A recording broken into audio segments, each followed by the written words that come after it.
You have people around you who are really smart. Everyone has their own area of expertise. Trust that. Like, it's not just Gen Zs and millennials, right? A lot of people consume this social media stuff. Let us do the endemic Gen Z, UGC, brain rot stuff. And then we also have the channels for you to surround that with your official brand creative through programmatic. For years, media giants built walls to keep people out. Today, we deconstruct the architects who stopped asking for permission and built their own pipeline. The Sixth Suite, Episode 4, The Sovereign Feed. Hello and welcome. I'm Clare Ravenstreet. And I'm Nikki Stone. And this is The Sixth Suite. We're two senior media and C-suite executives who have spent our lives building brands and scaling them within the system. We've even had the chance to work together before, and through it all, we noticed a gap in the conversation around leadership. There was a lot of conversations about what Trailblazers did, but The Sixth Suite is all about how Trailblazers did it. Because we understand that it's not just a single great idea, but a sixth sense. That blend of strategic resilience and unconventional thinking that led to innovation. So in each episode, we put a leader, a brand, or a business under the microscope. As the architect of influence, I deconstruct the external strategy. How did they build their coalition? How did they secure the resources? And how did they shape the narrative? And as the architect of growth, I explore the internal journey. Where did the resilience to persevere come from? How did they build a culture that could withstand the pressures of scale? And how did they balance growth with their core values? This podcast is for the next generation of leaders. It's for the founders, the executives, and the innovators who are ready to move beyond inspiration and have a tangible blueprint for change. Ultimately, the sixth is for anyone who believes the system can be rebuilt to be more equitable. For anyone looking for the insights, the tools, and the hope. Welcome to the Sixth Suite. So today's episode is, I'm going to call it exciting because we get to deconstruct the case study of the Morning Brew. And that is founders Alex and Austin and the incredible growth journey that they saw that had their business exiting with over $70 million. And then our feature founders are here today, Max Desmarais and Tyler Wells from Vertiqal Studios. Yeah, it's very exciting. And I think what we're looking at here is kind of like the old playbook was kind of inadvertently platform dependence. Like as the growth of kind of Facebook back then, and even like Google search, everyone kind of built their entire businesses and then kind of hoped and prayed the algorithm wouldn't change and it wouldn't just suddenly switch overnight. Think of the hours of like SEO prep and obviously Facebook content for organic reach that there used to be, and just really hope that it didn't all just get washed away overnight. I heard a saying called algorithm anxiety, and I thought that perfectly summed it up. Where our founders that we profile here today, we are talking about how they got around that. And I think that is so topical based on everything that we're going to touch base on today and just what's happening in the industry. But all of these guys really did a great job at changing that playbook from rented audiences to really owning their distribution. And I think there's a lot to be said about the cultural intelligence, that sort of CQ, if you will, that comes with that. Yeah. And we're going to really dig into that today. Yeah, that kind of sixth sense, knowing that this wasn't something that was going to last and that you had to build it yourself. Otherwise, you were just on quicksand, definitely. I think the Morning Brew obviously started that with the kind of boring medium of email like we found with last week with The Gist. And then obviously Max and Tyler proving that you can have kind of 140 plus channels to make sure that you're not ever just reliant on one and your business isn't on kind of such quicksand footing. Absolutely. What was really interesting, though, and I think we're going to have a lot of fun talking about today, is that both of these companies actually saw their scale was because of their emotional intelligence, sort of that they leaned in really strongly to their values. We saw that in the Morning Brew with like literacy at the helm of their product. And we saw that with Vertiqal really in how creators were at the heart of culture for them and how they brought that throughout. It's going to be an exciting episode. Great. So starting with industry news, a lot's been happening in the last couple of weeks. We had the Oscars. Big news from our friend Ben again, Ben Affleck. And obviously agency updates, unfortunately some more redundancy news and everything like that. So let's kick off with the Oscars. The Oscars, the 98th Academy Awards. The Oscars are really interesting to me because they have done 98 years. Like, let's just pause for a second and acknowledge that 98 years of running an award show is pretty iconic. I can't wait till 100. God knows what they'll do. Right? Yeah. That's got to be something spectacular. How do we get ourselves on that invite list? But they've done a great job at managing to keep themselves relevant. And I think that's the thing that we have to consistently look at. And this year they brought in a lot of new categories again, as they have consistently over the years. But those categories always tell us a lot about what's happening in the world, in the marketplace, and with creators at large. So that's really fascinating. And this year, we also saw an overarching success of mid-budget films, which was a significant change from what we saw last year and certainly the last few years. And so mid-budget's that $20 to $60 million Which is range. crazy that that's mid, but yeah. But when you put it up against a $200 million blockbuster, we see that resurgence. And that really tells us a lot about consumer mindset. Because when we see those smaller budgeted, air quotes, they're smaller budgeted films, we know that the script writing has to be phenomenal. The quality. Right? And so those are exciting years for sure, but it's indicative of consumer sentiment and what they're watching and what they're consuming.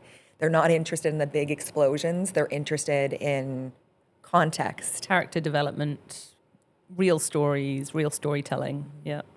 And a lot of those stories are often quite timely as well, right? We saw that with even what was the big winners this year was it's indicative almost of what's happening in the world, the stories that show up. With these smaller budgets, because the more independent studios are more risque, if you will, and they're willing to tell the sort of heated debate stories that. Yeah, like Michael B. Jordan's win, celebrated in In-N-Out Burger, hilariously. But yeah, definitely showing that kind of grit of the independence. And kind of like we talked about a couple of weeks ago in terms of, the AI revolution and how we imagine there's going to be a big influx of independent agencies that start kind of growing and maybe being merged and everything else. But it's interesting that it's kind of mirrored in the film world. It is. Side story, after the Grammys a few years ago, where obviously I was just a guest, but had the amazing privilege, there was totally an In-N-Out Burger run afterwards. So when I saw that, my heart certainly grew 2 sizes. I also loved, considering we said it's the 98th version of this awards, the fact that it was the first time a woman has won cinematography is insane. So flowers to Autumn Gerald Akpo, also the first woman of color. There's only been 3 female nominees for that award, which is insane. And like the way she so gracefully asked every woman in the room to stand up and take that moment with her. Yeah. Yeah. I mean, that was, if you weren't moved in that moment to just recognize how hard that woman had to fight and how much support she was recognizing was with her in order to melt that kind of achievement. Yeah. Just it gives me goosebumps just you saying it. Same. Yeah. Okay, so what's up with our friend Ben? So what is going on with our friend Ben? Well, what's interesting, we love Ben. He's so indicative of what's going on in the world as well. Our very powerhouse friend. So Ben, I don't know if it was widely news before the acquisition, but he had started this AI company called Interpositive. And Interpositive had the sole goal of using AI in the background of editing, if you will. Post-production. And so it was really about those reshoots that would have had to have been done because maybe a mic fell into place or something like that. Or just it didn't, The background wasn't right, so they wanted a new environment. This allows that to move very quickly post-production and save tons of time and money. But doesn't take away from the actual cast, the actual storytelling. We're not talking about AI taking over writing. We're not taking over kind of the acting duties or anything like that. This is all about maintaining that core of storytelling, but letting the technology take care of some of the costly, maybe back-end, like we said, post-production errors. Sure. And it's interesting because there's two schools of thought on that. The first one is you mentioned the casting, and we certainly saw that in this awards where there was the first ever casting award. And I think that was the nod to AI can't do this, right? There's a chemistry that you can't create through an AI casting director between two humans. It's palatable and you kind of have to feel it. Yeah. Not to go all touchy-feely on it, but it does matter. And then I think what was also interesting was the valuation and what this company sold for, considering that the whole company, which Netflix absorbed, was 16 people. Yeah. So 16 people, and the company sold for $600 million. Yeah. Okay. Few thoughts on this. One, obviously, 16 people, that is a huge valuation, right, for that kind of a staff. So they're obviously valuing the company based on time savings and monetary savings that are going to happen. Yeah. But 16 people means that there's a lot less people that were previously needed in those roles, because you would have had additional crews coming in for post-production to do those reshoots, to do that work, or that same crew. Yeah. And great that Netflix absorbed all of them, but when you think about that scale, that's really what we're seeing on the media side, and those cuts and how those cuts are transforming as well. So let's take, for example, Amazon. Yeah. Amazon just did a big cut, 16,000 jobs this month. Yeah. All under the guise that, AI investments, not necessarily AI solutions, they need the investment more than people. Yeah. And then the rumored Meta cuts, obviously still rumored as of, the 17th, 18th of March. But Just potentially 20% of their workforce, which is insane. That's almost 16,000 people again. Yeah. And that doubles the rate that we've been running at so far this year. Yeah. And it's what's and I go back to the award shows just for a second, because historically when we've seen those mid-budget films rise in popularity, it's really only happened once a decade. From the 70s until now, we've only seen that happen once a decade, and then we can closely tie that to big media changes that end up happening as companies restructure. Closely tied actually every time to merger and acquisition strategies, which is super fun that we have merger and acquisition icons here with us in the studio today. But when we see companies like Netflix do an M&A strategy, Netflix, who normally just build it themselves. Yeah. That is their, that is always their MO. Yeah. So you see, and what we're seeing now is this very vertical, right? We've talked about this with Issa Rae. We've talked about this with several case studies, owning that vertical right through from start to finish is just so important. And that's what we've seen happen the last few times M&As came in big, when we saw the same mid-shift budgets, because they're telling these iconic stories. So bespoke agencies are now being propped up to tell these bespoke stories, right? We saw this with DE&I rise, and the agencies reflect that. We saw this historically as independent studios and things like that popped up. And there was always a really nice correlation in there. But the fact that it's happening twice this decade is very new. Unprecedented times, as we have heard.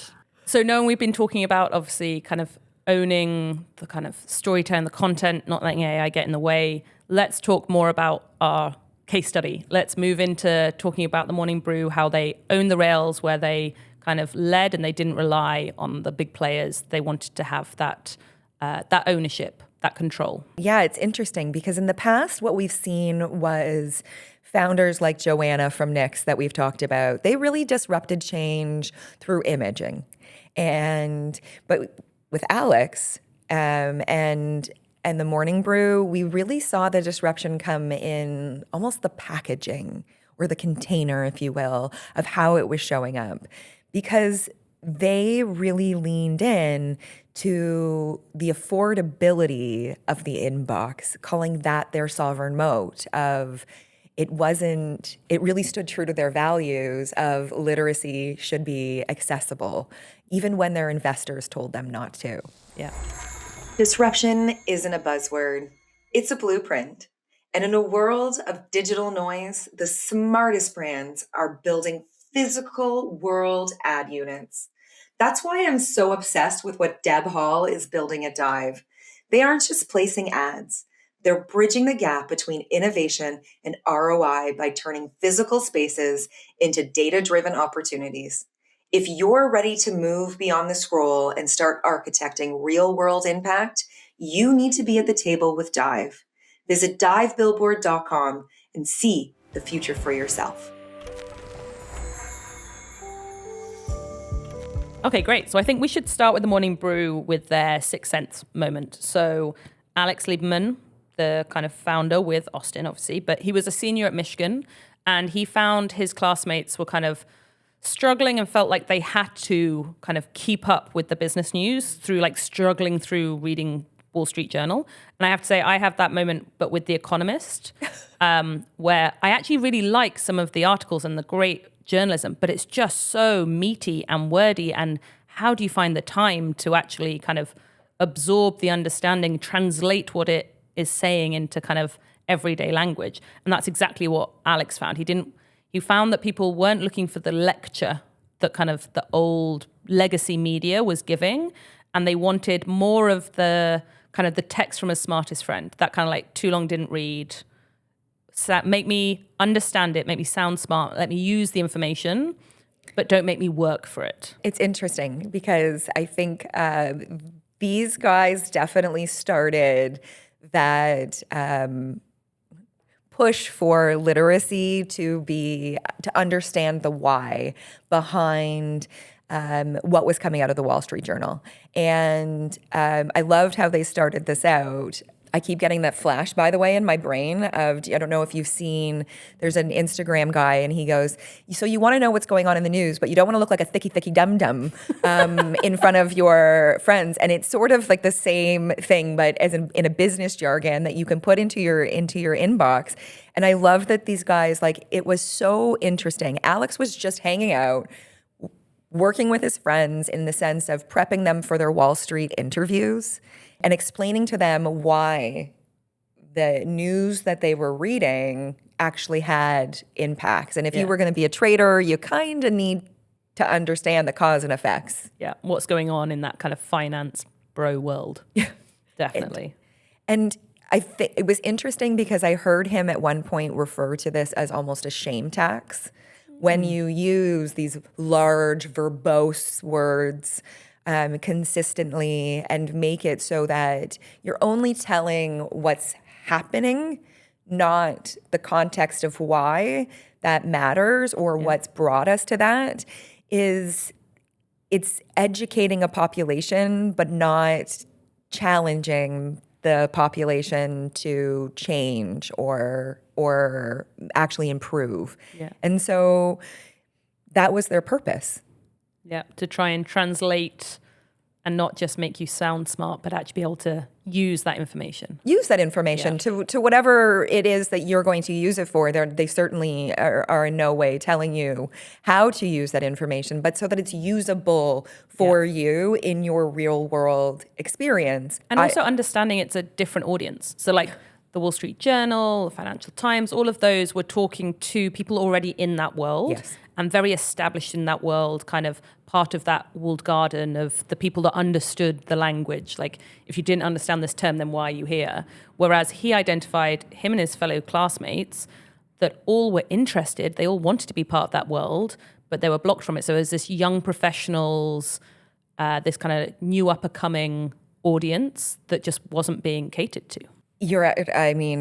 I think you said that beautifully, because it was very clear that people wanted the information, but they wanted it from a credible source. Yeah.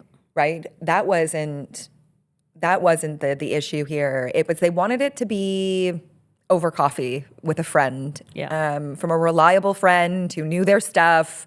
And then I think they called it a bullshit-free tone of like over beers, over a coffee kind of approach. And I think that really resonates, because it was like, hey, guy, here's kind of what's happening in the world, and here's why that matters. Yeah, and although they're in social channels now, they kind of identified at that time that was not going to be the core of their business. Like, it was the world where Facebook obviously was becoming massive. It had grown out of universities, so it had that kind of natural audience. And when people first thought, how are you going to educate or bring this younger audience for the ride?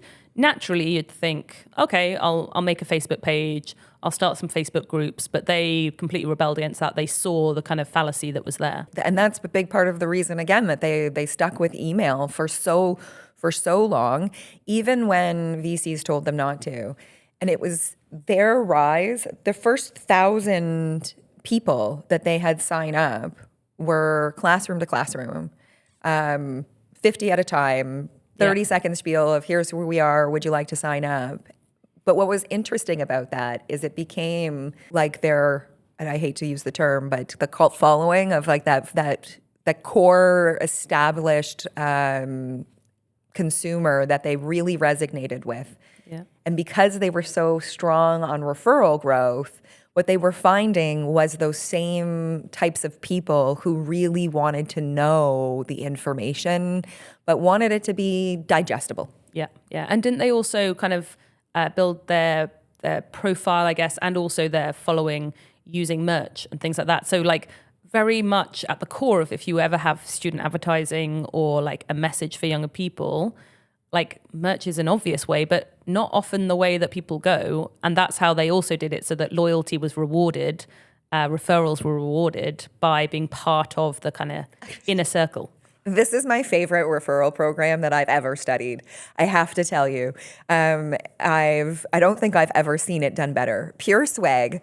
Send these to people that you know and trust who think that we would be on brand for them. Hit a certain number of those people and we'll send you swag. And now you're going to market for us on top of that because we believe that you're a loyalist to our brand. Yeah, I guess kind of early influencer marketing, if you want to put it like that. Send them free stuff. Mm-hmm.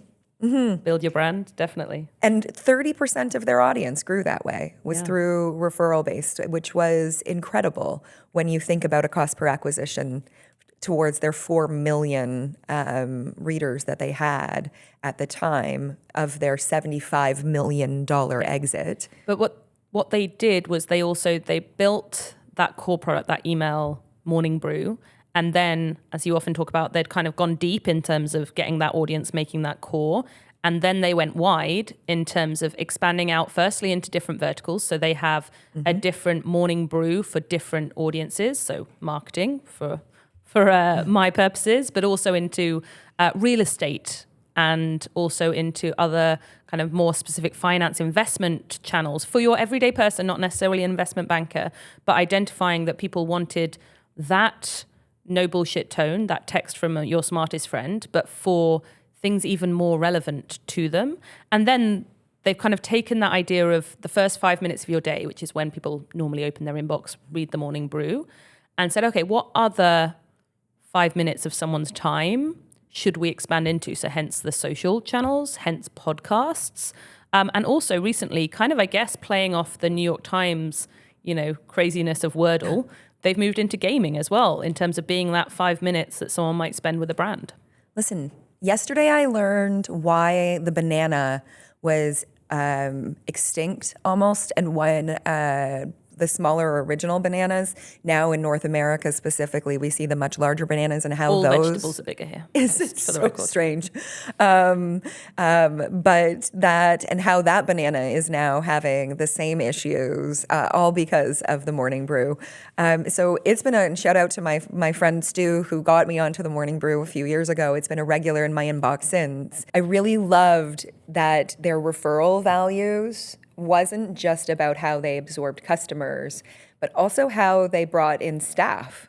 It was a big part of their hiring. And as you know, I've staffed entire teams through referrals because I think great people know great people. And that's brought us people from all over the world. And in this case, it was a lot of the same. Yeah, game recognizes game. Yeah. And also you mentioned the sale, obviously 75 million, and Alex selling that at the age of 28. And that's just unimaginable. And obviously he found that was also unimaginable. I mean, the aftermath of that, Alex has since been very vocal about because his whole identity was attached to the values of the organization, which were amazing values. They actually, if we talk about from like a North Star perspective, from like my advisory side, these guys only had 3 prongs. They had write, grow, and sell was their mission. They had no bloat. They really believed that having no bloat in their organization and just staying true to their values, which they did a great job with, was their way forward. But because of that, Alex suffered from a real separation in his identity, that he's been extremely vocal talking about his mental health and identity crisis and that journey for him, and how he's now showed up in the space, in respecting other founders and understanding what he can give forward in that. Yeah, and kind of like establishing this kind of like founder mental health, kind of identifying your role and your personal investment in a business, not just the value of the business, especially when you're selling and maybe handing over the reins to someone else, and what that means for you and your identity. Yeah, and he had already handed over the reins, which was quite interesting. And I love that he had the wherewithal and also the human grit for recognizing the single point of failure, and that he wasn't a manager, and he really loved being a builder. And that made him step down from the CEO role of the company that he had founded and stay highly engaged with the business. That wasn't it, but he recognized that he was a builder at that point and was much more comfortable in that role. And looking for other opportunities to then obviously reestablish those values and build something else. So when we're talking about values, I think that leads us really nicely into our interview that we're about to do in terms of Vertiqal Studios with Max and Tyler, and really understanding how they built Vertiqal Studios and the kind of cultural foundation that I think we've both connected really with as they've built up that business. I think their story of who they are, how they got here, and really rooting the company in its values is the greatest show of success that we've seen in the M&A space in a long time.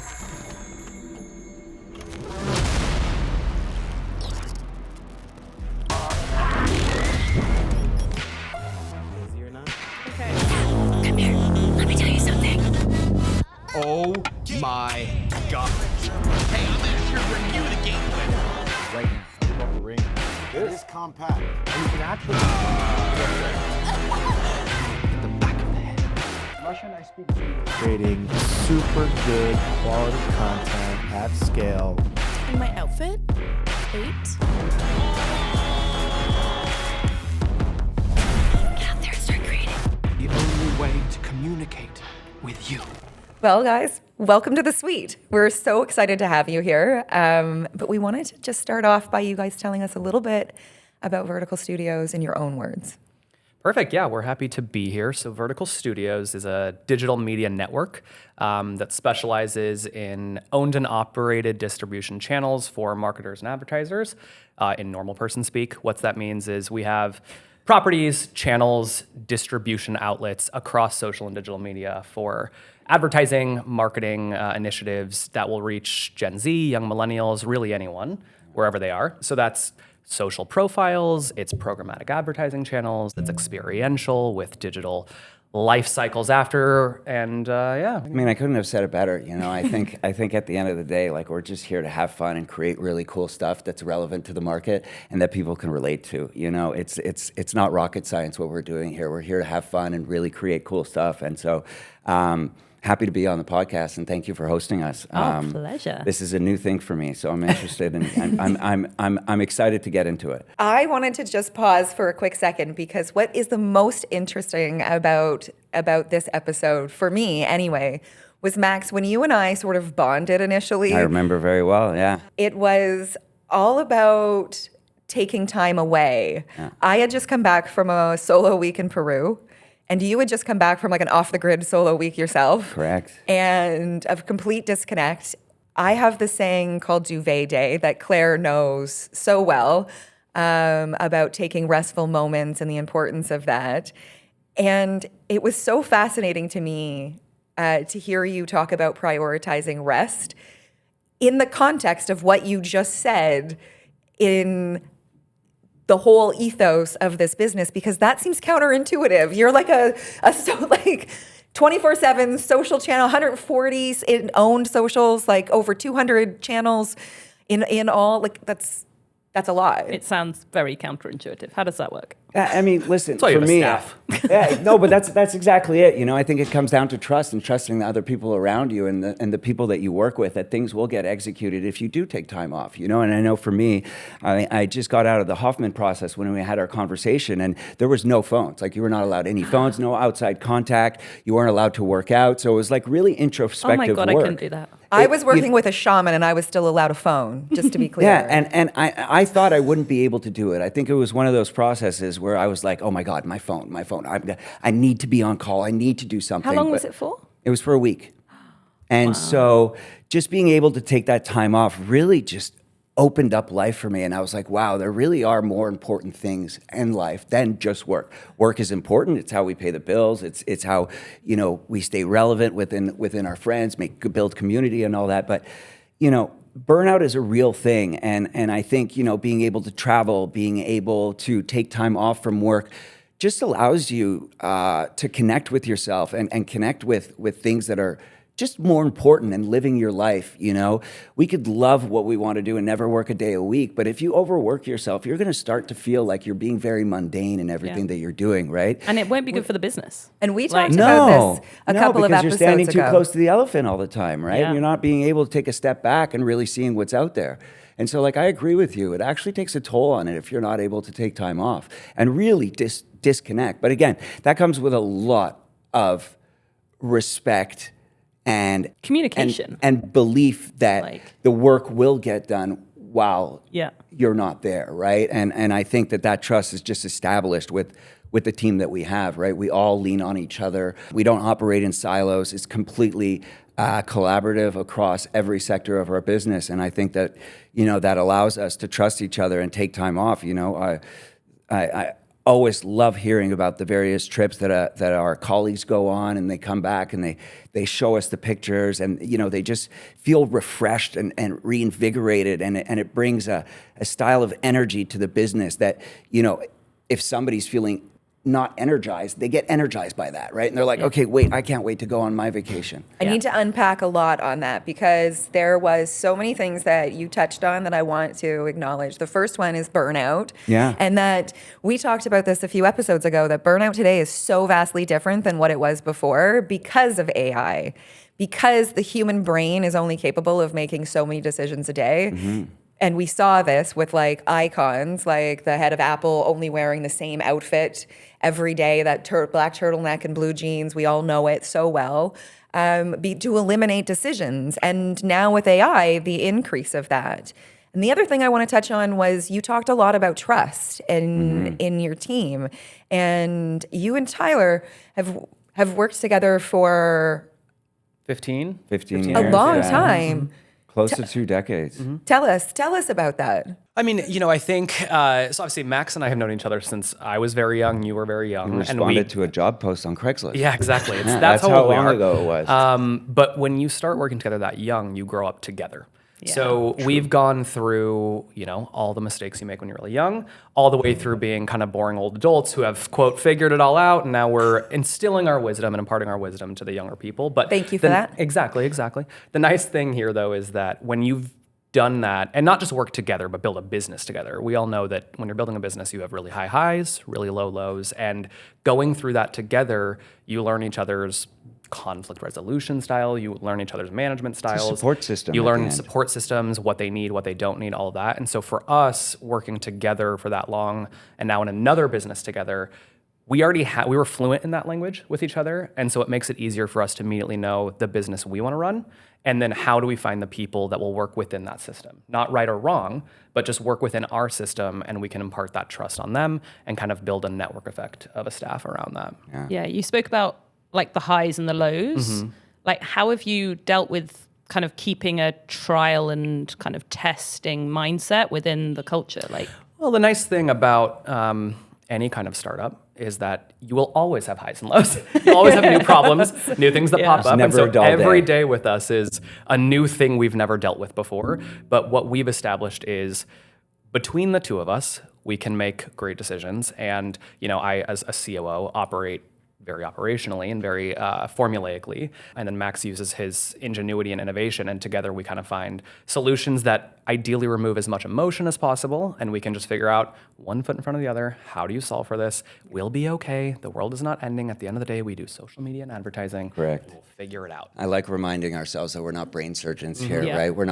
It's not life or death what we're doing. But I tell people that every day. If we Right. were brain surgeons, we would have been sued and in jail by now, considering how many things have gone wrong. Exactly. But I think also, asking questions and listening to everybody around the board, whether that's your employees, your colleagues, or whomever, actually really helps establish that trust and really that culture. It's really bred by asking questions, and then you can make the proper decisions and getting people's input.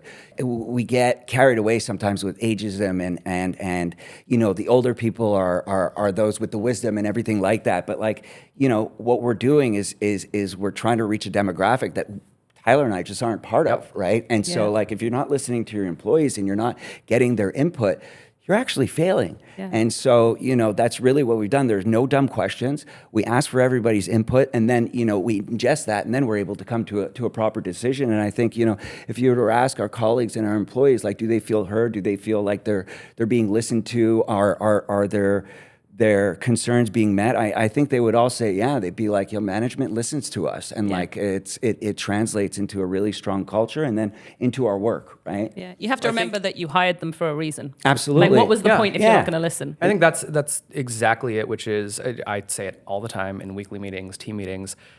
Life gets so much easier when you just do less. You have people around you who are really smart. Everyone has their own area of expertise. Trust that. I don't sit here. If I tried to control everything, I would hit burnout in 6 hours. Single point of failure. And exactly. And as a COO, that's a triggering concept, but yep, we would try to avoid those. But yeah, so it's one of those things where if you, you understand that it's not, even us, it's not our problem to solve. There are so many things that hit our email and we immediately go somewhere else. Help, what do we do here? What do we say? And that's employees, that's team members, that's business partners, but it's also legal counsel, it's publicist, it's you have all these experts, use them, collaborate together, and you'll get the best outcomes. That's well said. Max, as the CEO of the company right now, do you think that your background in sociology, and you talked a lot about traveling and your family at a young age and traveling with your family, do you think that was a big influence in why you have these values in your organization today? I listen, I will say, I don't think my background in sociology, school is one thing, but I think, from a young age, I was extremely privileged to be able to travel so much with my family and my father and follow my grandparents around, that I did learn a lot. And I learned a lot about humanity. I learned a lot about culture. And I learned that what's really at the core is just people wanting to connect. And I think when you're on this endeavor, we're humans, right? And when we have this human first approach at doing things, I do think that the sociology effect of travel and being in and around and you know, really noticing how lucky we are being in North America. Because, you know, the world... Even if the flights are way more expensive than Europe, but yeah. Oh, it's wild, but like there's a lot to be seen out there, Yeah. you know, and I really think that it's helped me form sort of my value system as to who I am. You know, I love the saying, like, treat everybody like they're the queen. It doesn't matter if they're a janitor or the president of this. Yeah. Treat everybody the same, right? Because I you never know. wholeheartedly agree You with never that. know when they're going to become your boss, right? And it's like one of those things. Sometimes it comes full circle, and so you know, we're in a business where relationships is at the core. And I think that being able to travel at a young age and meeting so many people and listening to them really allowed me to excel in my role here as CEO. I'm a big believer. So Claire and I have, and we are obviously going to ask you this at the end of our interview for your life advice, but my life advice is to travel, because I actually think that it leads to Claire's life advice, which is Don't be a dick. don't be a dick. Oh, that's a great one. I like that. I mean, it's basically what I just said, right? Treat everybody like the queen.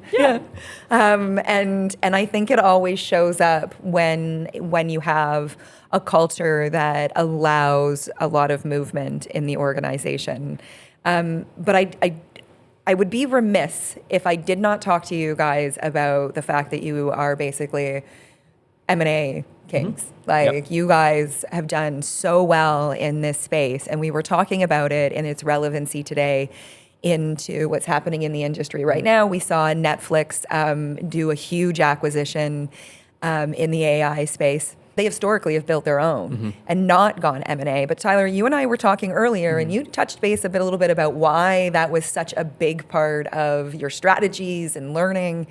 And I'm curious on this because of its relevancy, and I want to dig into it. So tell us why you chose that as an approach and what that looked like. So one of the benefits, you know, we all feel like social media has been around forever at this point. It hasn't.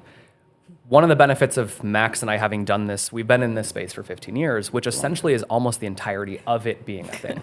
What that gives you is Digital native. Yeah, exactly. Digitally native yes. for sure. And so what that gives us is, because we've been around the block, we see what works, what doesn't, we see what takes a long time, what you can do once you've achieved success, all those fun things to understand, areas to dive deeper into and areas to run away from. So when we're building this business, it's building every day, but as we continue to build it, the M&A strategy for us is interesting because the hardest part about creating the foundation or the framework that allows you to do anything in social media is to build a community, to build a channel, to build followers, to build a content strategy, whatever it may be, is very difficult. We're too old and tired to do that now. So what we can do is we can take the people who are young and endemic and much smarter at this than us, and once they've established communities, once they've established channels, content languages, whatever it may be, then we understand what works for the strategy we're doing. It's not that it's right or wrong, but what we're trying to do. And we can leapfrog essentially a lot of that trial and error, a lot of that hard work, so that we can just take it once it's done its thing and put it into a much larger ecosystem so that the sum is greater than its parts for them and for us to then continue to build this kind of full funnel owned and operated distribution system. Yeah, we're all about the win-win negotiations for sure, in terms of like bettering what you find and bringing everyone along for the ride for sure. Exactly. Yeah. I think not just obviously acquisitions, but you also do quite a lot of partnerships. Yeah. So you have a big partnership with the Cross Media. Correct, yeah. In the kind of minority-owned agency in the diversity space. How is that kind of built into kind of the culture that you have, and why did you choose them? So actually, we actually learned a lot about culture from them. It's one of the reasons why I'm so attracted to Cross Media and why our partnership has been so good is I actually look to them, to their ethos and how like they've built their culture. I think it's a few years running now that they're like the best place to work in ad age, and they've just created culture that stems again from like listening to people, being kind, being human first, allowing people to work remotely, paying for college tuition through programs, and like really taking care of their employees, knowing that like their employees are at the heart of what they do, and they're literally the heartbeat of the business. And so for us, learning from that partnership has been tremendous. And of course, there's the business aspect of it, and they're much larger than we are, and they have a lot of tools and a lot of data that we don't have. And being able to tap into those tools it's beneficial, especially when you're starting off. And, we have an angle of which they don't have, which is the social arm. And so we just try to collaborate as much as possible on various RFPs and RFIs and executing as best as we can alongside them. But I think, our real connection with Cross Media comes from culture and really treating people human first. They're phenomenal at it. And it's, stems from having a burger Thursday. Who would have thought of just getting together and having burgers on a Thursday regularly creates passion and community and camaraderie amongst your employees that just translates into having fun and creating good work. I have to reinstate that one. Yeah. I like that. Maybe like ice cream Fridays. I could do that. It's just hopefully not in the winter. It's a little too cold these days for ice cream. Have now. ice Or is cream there- whenever. Never? Whenever. Okay. Whenever. Yeah. My favorite life hack right now is taking my Yeti and filling it with ice cream so that I can eat it in my wow. room, Level up. and Wow, then it okay. doesn't melt. So I That's a can level like up. slow eat it with a movie, and like Genius. That's brilliant. it's life changing. Yeah. I'm just gonna say that. Trademarked. Yeah. I also wanted to chat with you guys a little bit about, you are extremely vertically integrated, which was a huge part of your M&A strategy. And we've talked about the sort of, I'm going to say it, the mathing on that, as the cool kids would say it. Not me, but the cool kids would. Why is that the case? Tell me from like a CEO's perspective, why? Kind of back to what I said earlier about, though this industry technically is pretty new, it has been around long enough now that it is messy, and there's a lot of options, and there's a lot of different ways to get what you need done, whether you're a creator, whether you're a marketer, whether you're an advertiser. Where we feel like the market is at right now is almost the paralysis of choice for people who are looking to achieve their outcomes.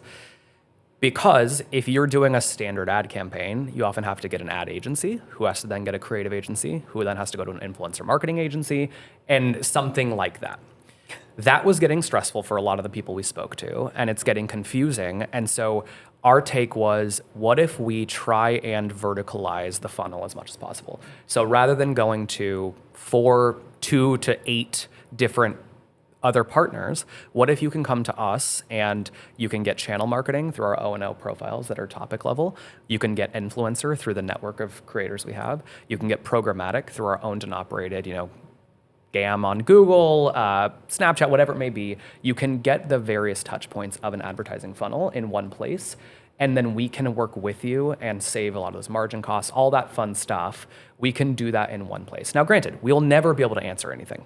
If you wanted a Super Bowl commercial, we'll probably recommend you to a great place. Correct. But for us, specifically as it relates to certain demographics on social, where they live endemically, and how you want to speak to them, surround them with your brand's creative or creator creative, we feel like the verticalization, owning the distribution, owning the rails, we didn't come up with it. There's a lot of it's the reason Apple's successful. It's there's a reason why vertical distribution works. Is if there's one-stop shop, if there's an easier way to get through, then you can get innovative in the middle parts. You can see how does the creator content relate to the programmatic advertising, and those can speak to each other, and that's what we try to accomplish. We talk a lot about that being the key to success, that vertical integration, and really owning the conversation with the consumer throughout, because otherwise you kind of miss gaps in there, and you have the audience. And just because you have the audience in one space doesn't mean that you shouldn't be speaking to them in another, which we talked about even today with the morning brew, was when they had the audience, they realized they could speak to that audience in many different ways, because the audience isn't changing. The consumer that you're reaching isn't changing. It's just the things in which you're talking to them about now have the ability to evolve, and how you show up for them. Yeah, and you said it's big enough that it's got really messy, and obviously from everything that you guys see and have purview into, that's a hell of a lot of data. That's really messy data with a lot of different, I imagine, brand KPIs, as well as obviously what the creators are trying to achieve from themselves. Like, how do you kind of interpret that, and what have you kind of like big takeaways that you've had? Yeah, I mean, I think, as it relates to takeaways, I mean, we could do specific case studies, things like that. But what's interesting about verticalizing the distribution or the ownership is we have first-party data. So when we have our channels, so again, just to give a little bit of context, we own topic-level channels. So we own things like @gaming on social media. It's not a creator channel. It's not an influencer. It is a vehicle. It's a destination for a community to gather around. But what's nice about that is we own that channel. So we get all the first-party data from the platform. We have it. We can do whatever we want with it. Obviously within platform policies. But we have the data that anyone who's working as a third party with a partner would get 1% of the data that partner or that creator has themselves. So through the data that we get through first-party platform data, mixed with the kind of matrix of the other stuff we do, we can create further insights, further affinities using additional vendors. There's tons of different affinity tools that you can use. You can mix third party with our first party and tell a much more holistic story for advertisers about our community. Now, we're not going to pontificate about other people because we don't have that first party data. But for our data, it's around 300 million people. That seems to work for a lot of advertisers, and we can make hypotheses, we can make educated guesses about creative that'll work, about purchase intent, about those various things, because we're able to kind of create this web of data based on the first party access because we own it. We're not partnering with the creator, we're not partnering with the publisher. We own the channels, therefore we can make analysis around that. I mean, that is a huge data set. So let's just pause on that. And especially the audience that you have in that data set being so largely skewed to Gen Z and young millennials and older millennials. What is your opinion about something that would shock a CMO about that? I don't think anything would really shock a CMO, because if they're a CMO, they're pretty damn smart on their own, right? But I think, actually, again, I'd go back to the age gap. It's not just Gen Zs and millennials, right? A lot of people consume this social media stuff and social media marketing and buying things online via social. I'm the proud uncle to 9 nieces and nephews, and all their stockings, is done by my mom, and it's all little gadgets and trinkets that are coming through TikTok Shop and Instagram ads and everything. And I'm just like, wow, we all use it, right? And we all fall for this marketing and feel the need to buy something on social. So I would say, it's not exclusive to just young millennials where they're like, oh, social media, it's all young people. It's not. It's everybody. We all consume it. I look at our family chat and my father participating, sending Instagram posts, everybody, and, so I wouldn't say it would come to a shock to a CMO, but I would say that the reality of it is that we're all encompassing of that, I think that's a great point, because we're obviously on the receiving end of marketing RFPs or whatever it may be. And this is an oversimplification, but a lot of times we'll hear, we're going after an older demographic. So what do you guys do on Facebook? It's like, okay, I know that that's a trope, that, the older you get, the more you're on Facebook, and young people are on TikTok and Instagram. But again, as Max said, my mom sends me more TikToks and Reels than my friends do. Correct. My grandmother bought something on TikTok Shop. It doesn't need to live in a certain platform that you've deemed or that seems like the stereotypical or prototypical place that demographic is. You'll actually probably find more success being the only one speaking to that demographic in the modern places that they're operating in. I think the only love thing that approach. I think the only difference is we need to remind some of the older people, like our parents, that it's AI. Yeah, generated, that's and problem. that you're being fooled. It's like, Mom, that was AI. Yeah. Oh yeah, it's like the old school, don't answer the door to the salesman kind of thing. Yep. That's the one that we're falling for, is the AI. Oh, correct. Content All and the time. I'm even Yeah. corrected. I fall for it too. Yeah. It's quite amazing what they've done. But It's terrifying. I'd say Yeah. that's the only gap that's missing there. Is we really like to tease my mom and dad and be like, that's AI. That's why it seems impossible in school. Because it is. Yeah, exactly. Listen, first 2 things. 1, family chat. I have been really struggling on the family chat side of things. So I'm welcoming tips, by the way, because I feel like I'm trying with my in-laws and my brother-in-law and the extended family, but it's one-sided. So please, if you have any additional stuff, it's like me sharing, because and Screaming into a void. It's like Maybe that's and your then- role, Nikki. You know? And then they like respond back. They're like, "It looks like you guys are having fun." I'm like, "What's happening over there?" I had my Gen Z team roast me and make fun of me for responding to the stuff they send me. Apparently, that's not cool. Really? You're supposed to just at most double tap it, but if you respond, it's giving boomer apparently. So now I don't respond, but then I get in trouble for not responding. So I'm with you. Yeah. I also learned But maybe about the you're- maybe anxiety you're of a thumbs up. I guess that's a big no-no. Oh, yeah. Responding with Oh, a yeah. thumbs up creates anxiety Yep. in family chats. Why? Because they expect you to write something else? I honestly I could not tell you, but the thumbs up is seen as being anxiety provoking Okay. amongst the younger generations. I'll use different emojis then. There we go. Yeah. Okay. I'm learning.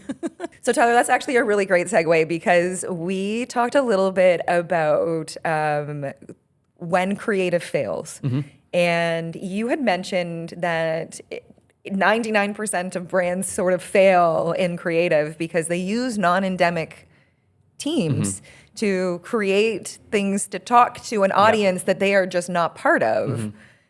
And that immediately made me think of like, what was the craziest thing that you saw your team pitch to you that you were like, okay, but it... Yeah, so first, 99% is not technically sourced. It's Don't quote them on that. anecdotal. But I think wasn't being figurative. I think what's interesting is, and we all run into every person who's doing advertising runs into this. The brand itself has a brand voice. And that can range from hyper protective to completely fun and innovative. But what's interesting is the number one problem is having a hard time connecting with younger audiences, with whomever their target demographic is, but it's often younger audiences. And the reason is when you ask them, well, what are you doing? Well, we've hired this creative agency. They have a team of 25 people on it. We shot in a studio in New Jersey. And it's like, well, there's your problem because the most popular content is being shot. It's a 15-second video being shot in 16 seconds, and the extra second is for them to hit record and hit end because they're shooting on their phone as they're walking to the grocery store. Let young people shoot your content in a way that's going to resonate with other young people. So when it comes to craziest story, I mean, there's a lot of them, but I think a fun anecdote was we were doing a campaign with a major Hollywood film studio for a very big theatrical release that they wanted to do a really innovative, non-traditional marketing rollout. So they had a bunch of content that they had shot, and they came to us to do kind of the digital execution of it. And so we went back with our content, and it was essentially brain rot. It was split screens of gameplay content and then the main character of the video like reacting to it, but like very poorly stitched together. And the client came back to us and said, what is this? This looks so unpolished. It looks so cheap. And we responded, it's TikTok. That's what's on TikTok. This is going to be the stuff that doesn't look like an ad. And so there was a lot of back and forth, but they ended up trusting us. And those videos performed 100x better than the stuff they had tried. And what we try to do is go back to them and say, look, we're not saying you have to scrap everything. There is a place for really high production value brand voice content.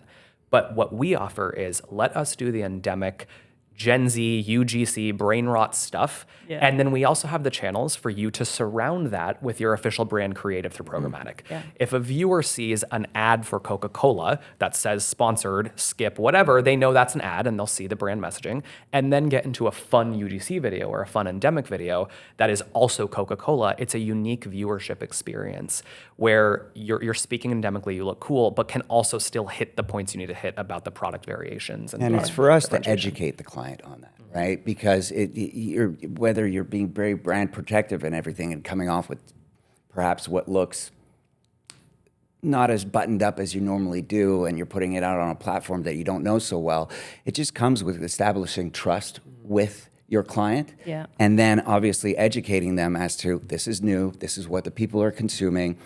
I understand it's not what you're used to, but like trust us, right? And so, at first it's a little bit tricky, but afterwards, right, the results are works. there.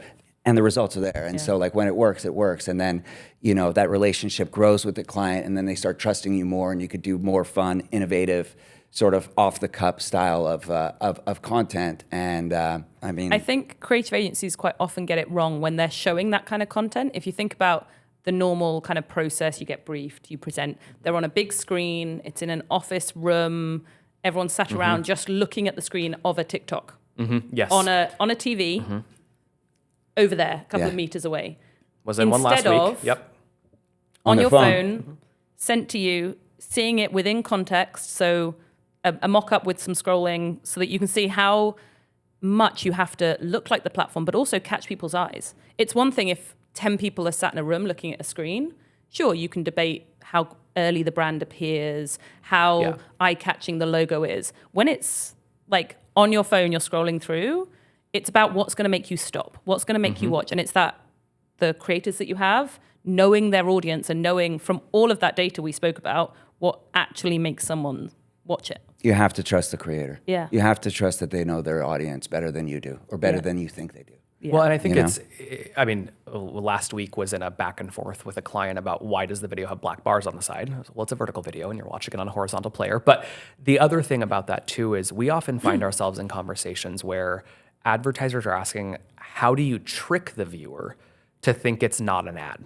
And it's things like, how do we place a bunch of gray stuff in the bottom so that the sponsored tag disappears? That's not the strategy. Because is once they not the realize they strategy. get tricked, they're So even more sneaky. angry. They're even Yes. more angry. And that's because it's not that they're nefarious, it's that they've run into failures in their advertising strategy. And so Yeah. they're trying to find solutions to get people to stop. It goes back to what I said earlier, which is just do less. It's easier if you just trust someone else. And when Max and I say, trust someone else to do it who knows how to do it, that's not Max and I. We have a team of young people that we go to and say, do something that's going to be endemic. We're too old for this. But it's about meeting people where they're at, creating content that actually provides value, even though you're selling something we've been sold to as long as time. But even if you're selling something, provide value to the audience and they'll watch. And I guess when we're talking about creators, obviously you're not just based kind of North America. We're talking kind of global employees from your side of things, but also global creators, global audiences.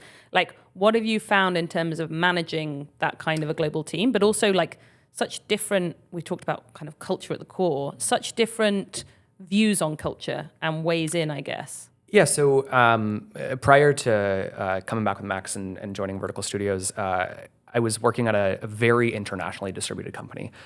It was headquartered in the Middle East, but we had offices Middle East, Berlin, Paris, London, New York, LA, China, all over.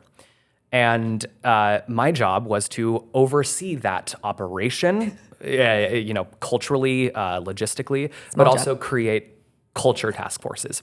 So the first thing you have to do is recognize it doesn't matter where you're headquartered. If you have meaningful offices in various spaces regionally, you have to understand that those people in those offices have an understanding of what work is to them culturally.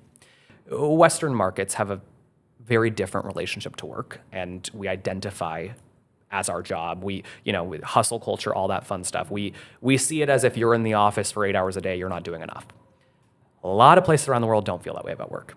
There are, a lot of Europe has 6 weeks off. There are either religious holidays or cultural holidays that take extended periods of time. All you can do is just let that happen, because that's how you're going to get the best out of them. You're going to be able to kind of embed in that region in a way that feels authentic and normal. And you've got to remove everything that you think you know, because you don't. You're in your region, they're in theirs. And so I think by just understanding the cultural differences, understanding the ideological differences, whatever it may be, becomes an unlock when you stop trying to change it. Yeah. I think a big shock for me moving to North America versus the UK is the holiday. The number of vacation days. When you're saying like, don't fight it, Brits are used to minimum 24. Bank Moving holidays, here, right? Well, bank holidays, but also just your like allocation that you get, and people take it. Like there is no like unused holiday at the end of the year. I have to like remind people that they still have days left to take from a Canadian team, and I find that insane. Yep. You know my stance on you will take, absolutely, you need to take every drip of your holidays and PTO. Yeah. I don't like rollover, and it's not because I don't want people to roll over. And people are like, well, I like to save it in case I have like a family emergency. And I just think like, okay, but we're still human beings here. If you have a family emergency that was unforeseen, and I have had many of them as a mom of two, and at some points of that, a single parent and aging parents in there as well, and multiple strokes. So I've had many family emergencies happen. And at every step of the way, the companies that I've worked for have been so gracious with me in those moments, that if you think that you work for the type of organization that you're saving stuff in case you have some sort of unforeseen emergency that takes you away, if it's that bad, trust me, you should go. I think it's because I'm not a time counter. I don't ask people to be here for certain times. Oh, you have to be online from 9 to 6 o'clock. I'm in the execution business, right? And as long as your work is done, take your time, do your stuff, right? And it comes back to what we opened up about, where it's like that time to yourself or time with your family or time spent outside of work is just so valuable. And when you work from a place where all I care about is the job done, and was it done well, and did you put all of your effort into it? If it takes you 4 hours, great. If it takes you 8, great. If it takes you 2, whatever. Is it done well? Was it presented well? Was it thought out? And I'm in agreement, Nikki. You can ask take the time. any of my colleagues, team members, employees. I say all the time, if you're not doing your job, I'm going to know. It's not going to be hard for me to find out you're not It's working. just so true. So I don't have the time or patience to count your hours and care about you taking time off. And I think this goes into what we were talking about hiring great people. We talk like Trusting that. people, they're grown-ups. Right? Yeah. When you hire great people, they're going to be accountable Yeah. because they love what they're doing. And they're going to want to do a great job because they like the environment that they're doing it in. And that really shows very tangibly in the work. And as an ROI nerd, there is an ROI that I've consistently been able to prove out with high performing, highly engaged teams because they feel fulfilled. They feel fulfilled in life. You're not just dealing with this fractional person. You're dealing with a whole human being, and telling them that they have a life, that they should have a life, is It comes back. Basic? There's something so funny. I remember when we first opened up one of our offices, it was a big pit, right? And there was a fight about where people were sitting to hide their screens or to show their screens to everybody walking by. And I just reminded everybody, I was like, guys, I don't care what's on your screen. Are you doing your work? You're allowed to take your 15-minute break, your 20-minute break, however long you want. I don't care what you're looking at, what you're reading. But it just comes back to that whole thing where it's like, we're humans.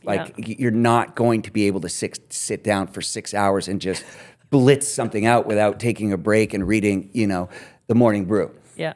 certainly not me.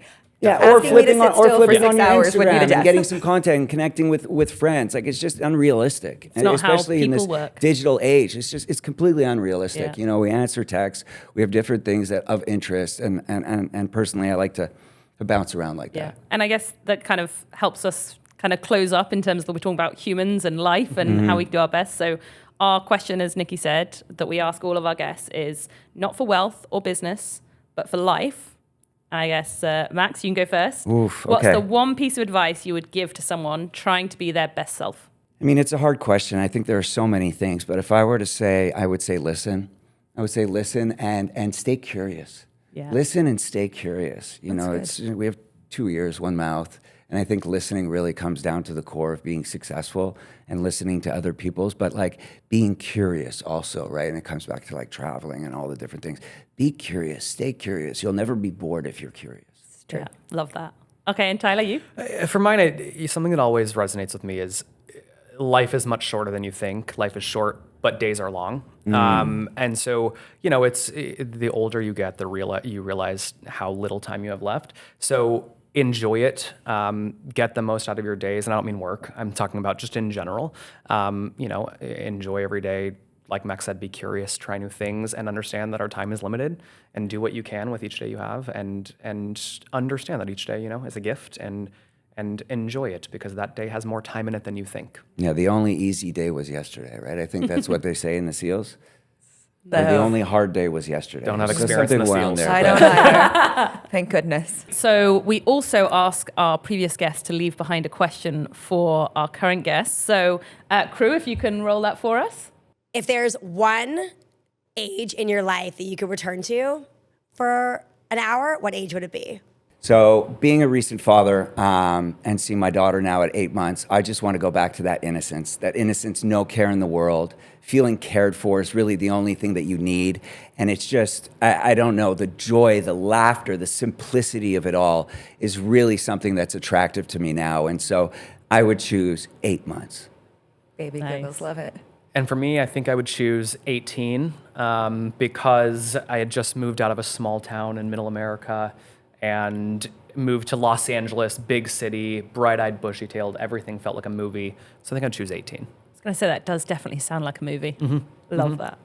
Awesome. And then a question for you guys to leave behind for our next guest. You want to take this one, Tyler? Sure, I got it. Okay, so my question would be, what is something that everyone told you not to do that you took the risk and did it and it paid off? Like doing a podcast? Exactly. On that note, thank you for joining us today. It has been a lot of fun having you guys here. It's been so great to hear more about your story, about the impact that you guys have made as well. And just thanks for being in the suite with us. Thank you for having us. You guys are gracious hosts. Really appreciate the time. Thank you, guys. Okay, so let's build a blueprint for our listeners from everything that we've spoken about today. Obviously, we've seen sovereignty and owning the rails isn't just a goal. It's kind of the foundation for who we've talked about, both with Vertiqal Studios, with the guys here earlier, but also obviously with our case study with Morning Brew. So, Nikki, take us through our 6 things. Okay, I mean, great conversations today. And I think the first one, I mean, come on, you know I'm going to say it, own the rails. Alex really chose email as that sovereign fortress. We saw Vertiqal Studios not just post content, but own the social channels themselves. And so the blueprint here, as always, is sovereignty is building proprietary pipes that connect you directly to your audience. It's a must. Number 2, our contextual intelligence. It continues to be the moat. Morning Brew didn't just share the news. They really provided that context of the smart text from the friend and owned the first 5 minutes of professionals' days. And Vertiqal Studios really respected the vertical moment where Gen Z and millennials actually lived. And so the blueprint here, the where and how you show up matters as much as the what. If your delivery doesn't respect the human context, it's just noise. Number 3, we got to use our intelligence here. Our IQ will tell us, de-risk the disruption using data. Max and Tyler so clearly use psychology and data to turn that really messy creator content into predictable ROI for Fortune 500s. The Morning Brew, they built a 4 million person news outlet. The blueprint here is you don't need to win an argument with an opinion when you can win it with math. Data is a truth serum that will bludgeon institutional bias all day. Number 4, equality as a logistics engine. I loved this one. It was really obvious that with Vertiqal Studios and their partnership with Cross Media, who's the largest minority-owned agency in the US, wasn't a feel-good metric. It was a structural choice. Morning Brew wanted to put business literacy in everyone's hands. The blueprint here, equity isn't a soft skill. It's a high-performance feature, and when the pipes of your business reflect the world that you live in, you build a level of trust that no other competitor can buy. Number 5, operationalize empathy, your EQ. I mean, it just continues to perfect the foundation every time. Alex and his vulnerability and Max's off-the-grid moments talked a lot about the mental resiliency that's needed in business today. The blueprint here, because burnout doesn't look like it once did, you really need to make sure that your people have psychological safety built in. There's compounding interest in integrity. And of course, number 6, that unconventional move. Whether it was starting a newsletter in a classroom when everyone told you that email was dead, or building creator channels in the gaming sphere, the blueprint here, resilience isn't about hanging on. It's about having the courage to make the hard decisions when your purpose demands it. Disruption isn't about being the loudest, it's about owning the conduit. As Alex, Max, and Tyler showed us, the most powerful thing you can be is the architect of your own distribution. Thanks for being here. We'll see you in the 6.